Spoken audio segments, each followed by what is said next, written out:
Hi friends, இந்த jewellery எல்லோரும் use பண்ணலாமா? இது என்ன மாதிரி ஜுவல்லரி, இதை எப்படி அனுப்புறது எல்லாம் கேட்குறீங்க. இது ஒரு கஸ்டமைஸ்டு ஜுவல்லரி.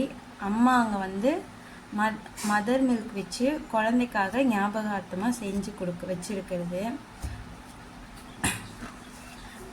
இது வந்து இந்த செயின் பார்த்திங்கன்னா இது தாய்ப்பால், இது வந்து குழந்தையோட தொப்புள் கொடி அவங்க அனுப்பி வச்சுருந்தாங்க. அவங்களுக்காக வந்து இதை சில்வரில் செஞ்சு கொடுத்துருக்குறேன்.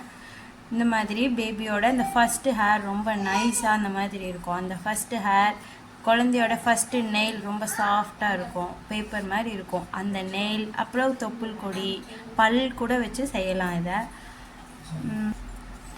ஒவ்வொருத்தவங்க வந்து அம்மா அப்பாவே இந்த ஜுவல்லரி வந்து போட்டுக்கிறாங்க அவங்க குழந்தைங்களோட ஞாபகமாக. ஒவ்வொருத்தவங்க பார்த்திங்கன்னா அவங்களோட குழந்தைக்கு 18 வயசு ஆனோன்னே கிஃப்டாக ப்ரெசென்ட் பண்ணுறதுக்காக மெமரபிள் கிஃப்டாக எடுத்து வைக்கிறதா அப்படி சொல்கிறாங்க. ஒரு ஜுவல்லரி செய்ய ஒரு 10 ml மில்க் இருந்தால் போதும். அதை எப்படி அனுப்புறதுன்னு கேட்குறீங்க. ஒரு கஸ்டமர் வந்து மில்க் அனுப்பி வச்சுருக்காங்க. அவங்க பேபிக்காக வந்து அவங்க பேபியோட தொப்புள் கொடி வச்சு ரிங்கு பண்ணி தர சொல்லி அனுப்பி வச்சுருக்காங்க. அவங்களுக்கு வந்து இந்த மாதிரி ஒரு இது கிடச்சிருக்கு, அவங்க இதில் அனுப்பி வச்சுருக்காங்க. இது கூட சேஃப்டி தான். அதையும் பார்த்திங்கன்னா ஜிப்லாக்கில் போட்டு அனுப்பணும். எனக்கு கீழே சிந்திடுச்சு அப்படின்னா அது வேஸ்ட் ஆகிடும். ஸோ ஏர் அதே மாதிரி அதில் ஆட் ஆகக்கூடாது.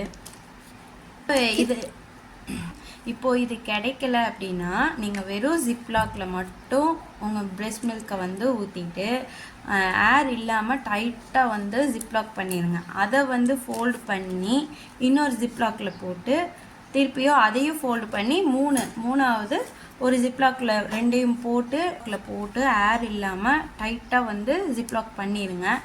பண்ணி அதை வந்து ஒரு கண்டெய்னர் இந்த மாதிரி எதுலையாச்சும் வச்சு உங்களுக்கு வேறு என்ன ப்ரிசர்வ் பண்ணி வைக்கணும், அப்படி டிஎன்ஏ ஏதாச்சும் வைக்கணும் அப்படின்னா நீங்கள் வந்து உள்ளே வச்சு அட்ரஸ்க்கு சென்ட் பண்ணிடுங்க.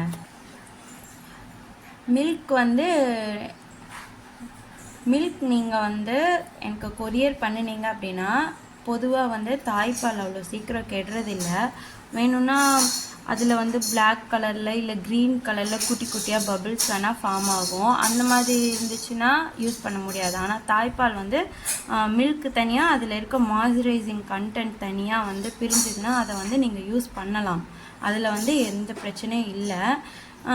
ஆனால் தனித்தனியாக பபுளாக பால் கெட்டு போச்சுன்னா எப்படி திரிஞ்சு போயிருக்கும், அந்த மாதிரி இருக்கிறத நீங்கள் யூஸ் பண்ண முடியாது. அந்த மில்க் வந்து வேஸ்ட்டு, பபிள்ஸ் ஃபார்ம் ஆகிடும். அதை வந்து நீங்கள் யூஸ் பண்ண முடியாது.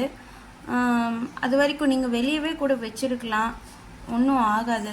இது வரைக்கும் தாய்ப்பால் எனக்கு ஒன்றும் ஆனதில்லை. அப்புறம் இந்த ஜுவல் செய்ய நீங்கள் மில்க்கு எல்லாம் எனக்கு வந்து சேர்ந்து ஒரு 30 days ஆகும் அந்த ஜுவல்லரி செய்யறதுக்கு. ஏன்னா ஒவ்வொரு மில்க்கும் ஒவ்வொரு டைப்பில் இருக்கும். அதை வந்து நம்ம திருப்பியும் ரீக்ரியேட் பண்ணி தான் செய்ய முடியும், கெமிக்கல் ஆட் பண்ணி.